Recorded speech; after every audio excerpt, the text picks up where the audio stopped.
Boarding the Tantive 4 is one of the most underrated sets. I used to dislike it so much that I would say that it feels incomplete and that it doesn't look that good on display. So recently I bought this set, and well, it's safe to say that I proved myself wrong when it came to, well, literally everything. Box, minifigures, play function, display, and even value for money. Let's start off with a beautiful blue box, which has a really cool blue gribbling design to indicate that it's an anniversary set. And I honestly think that LEGO should make all of their boxes a lot brighter. Most of the sets on shelves blend in with each other and don't stand out as much as sets from the good old days. Not sure if it's obvious by my surgical unboxing, but the box does use the thumb tabs to be opened. I hate this. I really like the feeling of cutting the tape. It feels more sophisticated. Inside the box there are 3 paper bags and thankfully not a whole lot of stickers. To be fair, I would be surprised if they managed to put a lot of stickers in a scene that's literally white.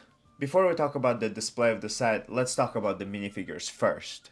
We get a total of 6, well actually 7 figures, which for a Star Wars set at this price is basically unheard of. We get a basic Darth Vader at this point. Once again, LEGO perfected this figure so much that we see it in 4 other sets, one of which is the $1,000 Death Slice. Well, it was perfect until recently, where they gave him half a cape and, well, that's a whole another story. Another 2 figures we get are the 2 Family Guy looking ass stormtroopers. I really don't like this version. Please bring back the old helmet design, LEGO. It just looked so much better and cleaner. It didn't have this freaking nutsack, double chinny chin pug face looking at helmet. Another pair of figures are the 2 Rebel Fleet Troopers, which LEGO designers pretty much nailed. I wish they didn't cheap out on the dual molded legs, but you know. Warehouse space essentially is not infinite. And it wouldn't really be an issue to include dual molded legs either, because LEGO does have a great dual molded legs in products like for Miles Morales keychain. Everything else on those figures does look really nice. I especially love their oversized goofy helmets. The 6th figure is Captain Antilles, who's exclusive to this set, and his minifigure looks just amazing with pretty detailed beige torso print. But once again, I do really wish they gave him dual molded legs. But other than that, the figure looks amazing. And of course I saved the best for last. The final, 7th figure in the set is Fives. And oh boy, I don't even know where to begin. The helmet holes, honestly, it's not even that bad compared to the other issues. Let's start from the lack of waist cape. I don't know why it's difficult to include. It's not even about accuracy for me, it just looks cooler with a waist cape. It's yet another missed opportunity, and the argument that it messes with kids' play doesn't work because they literally make Batman capes out of plastic, which doesn't let the minifigure sit. Then we have what was supposed to be a pauldron, but instead it looks like a satellite dish. Granted, LEGO started actually using molded piece for pauldrons, which does look marginally better now. But the helmet print being wrong? How do you mess that up? It genuinely feels like an intern turned their work in at 11:59 p.m. I mean, an AI wouldn't make a hallucination this bad, and I hate AI. I know that they can't get everything with 100% accuracy, but it's like as if they put the cockpit of Millennium Falcon on the wrong side. You just don't make that mistake. Like it's one Google search.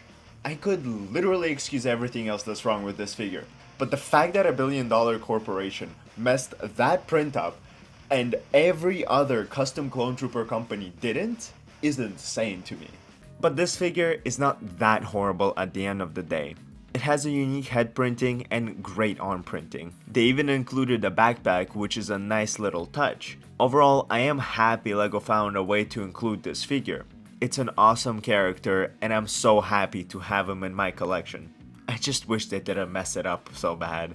The 5's really turned into a 1. Let me know your views on the minifigures down in the comments. I'm very curious to read what you guys think. And you also should like the video. Now let's finally take a look at the set itself. I expected it to be about this size, which is perfect because I can display it on my desk or on my shelf without it taking up too much space. When it comes to the build process, it was honestly nothing special aside from this area here. It looks really cool, so it was fun for me to build it. And it always reminds me of that one mission in LEGO Star Wars game where you break these things to get some studs. The set technically has two main play features. The first feature is the door opening, or rather exploding, and you can have Darth Vader come out from the flames. This feature has two access points. One is the lever directly next to the door, and another lever is by the other entrance over here. The second play feature in the set are these 4 levers, which you can pull to a side, and as you can see, it raises a part of the floor. So you can have a minifigure stand right next to this area, and once you pull the lever, a figure can fly off. Or not. I really like this feature because you can use it in so many ways, like minifigures being force pushed or getting shot, or maybe your minifigure just tripped and fell. Oh shit. For more playability, you can also add another set and attach it next to each other, which would look something like this. Personally, I would recommend downloading the instructions and mirroring them, so you can extend the scene and give it more of a diorama look. And since I mentioned dioramas, let's talk about the displayability of this set. I decided to display it like this with Naughty Captain Antilles being choked by Daddy Vader. Sorry, that was meant for a different channel.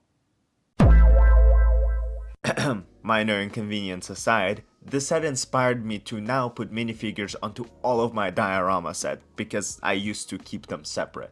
I initially thought that this set is the worst set for display. I said like, oh, it's for kids. It sucked. It had these awful levers, blah blah blah. But once I built it, I realized that this set is no worse than a diorama. It just costs less, it doesn't have the annoying 18+ marketing, and it doesn't have a plaque. So basically, it's a diorama set without the adult tax. Now the final part is the price. $55 for this set seemed really steep for me at first, but I looked at the play features, the minifigures, and compared to the prices of other sets, and well, that comparison really helped me make the right decision. It's 11 cents per piece or 8 cents per gram. In either category, it's great value. And not to mention the different alternative builds you can make of the same scene out of the one set.